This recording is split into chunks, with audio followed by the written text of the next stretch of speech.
You saw the breaking news earlier this evening, a deadly church bus crash in Hancock County. And tonight we've learned the driver should not have been behind the wheel. From Chopper 13 HD, you can see the destruction. The bus went off the road, smashed into a tree, rolled over, and slid to a stop. Now that crash killed 6-year-old Jacob Williams. Here's his picture that was provided by a church member of the young boy. He was part of the church group on his way to a youth convention in Dayton, Ohio. After the accident, they stood there on the side of the I-70 and prayed.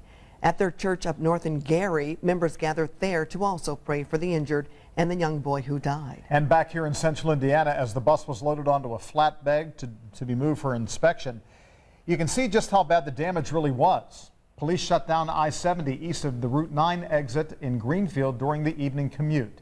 And along with the boy who died, the crash injured 8 other people, including the driver, who has a criminal history that we're learning more about tonight. We have team coverage tonight from the church up north in Gary to the investigation right here in central Indiana. We begin tonight with Eyewitness News reporter Naomi Peskovitz, who's outside of Methodist Hospital, where doctors are treating church members and their driver right now. Naomi? Well, John and Andrea, I spoke with the pastor of that church earlier tonight. She is in town spending time with the victims and their families. Police have not yet said if they'll press any charges against the driver, Charles Goodman, but they do believe at this point that the crash was caused by human error. The car just flipped. The bus just flipped. An afternoon bus ride to a youth convention ended off the side of I-70. A small church bus, a dozen on board, swerved off the road, hit a tree, and rolled. There was a hole ripped open in the roof of the bus, and that's why I got in to get everyone out.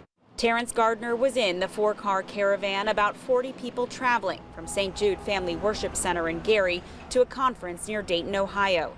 Terrence was in the car directly behind the bus. I seen that the bus had flipped over, so I instantly rushed to help as many people as I could, to help anyone if I could. Smoke came up. They quickly put it out, so we proceeded with trying to get as many people out as we could. Everyone made it except one. That one, a 6-year-old boy, now identified by Greenfield Fire and the church pastor as Jacob Williams. For every survivor, that counts as a blessing. I do believe that. The bus driver was also ejected, pinned underneath the bus. He survived and was flown to Methodist Hospital. He was alert and talking, though state police say he was allegedly driving on a suspended license. The victims, who filled hospitals across central Indiana, are surrounded by family, friends, and their faith. You just think, just think for those families and pray for them. And I was told it was a church bus, so hoping God's angels are working overtime for them today. And the pastor also told me that they are hearing everyone's prayers tonight, especially for that little boy. 3 other children are at Riley Hospital. They are all in good condition. As for the driver, we're told he was in surgery. We know police will want to speak with him just as soon as they can.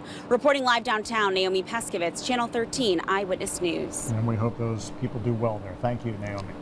And that group went on to the convention in Ohio, but back in Gary tonight in Indiana, church members are still there gathering tonight to pray for those who are injured. Reporter Trina Orlando of our sister station WMAQ in Chicago is there tonight as parishioners search for some meaning in this loss. Tonight, members of the church back here in Gary are gathering to pray. They say in the wake of this tragedy, it's the only thing they can do to help.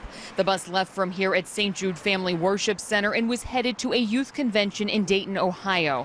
The bus is owned by the church and was being driven by a church member. The church's bishop says 11 people were on board, including the one who did not survive. I was on my way here tonight. We just opening the doors of the church just to have prayer, to pray for the bereaved family. My heart is heavy, and that's why I'm here, because this is something my bishop would want us to do. We just ask for the people just to pray for the families who went on the trip, and just either a safe return for the survivors of the accident. And church officials say members who were traveling to the convention in other vehicles are expected to continue on to Dayton. That is the very latest here in Gary. Now back to you. So here's what we know tonight. The bus driver, Charles Goodman, was driving on a suspended license. The initial investigation found no mechanical issues with the bus. Police suspect that driver error caused the crash. Now, that accident did kill a 6-year-old boy and injured 8 other people. The group was on its way from Gary to a youth convention in Dayton when that bus crashed on I-70 just east of the Greenfield exit.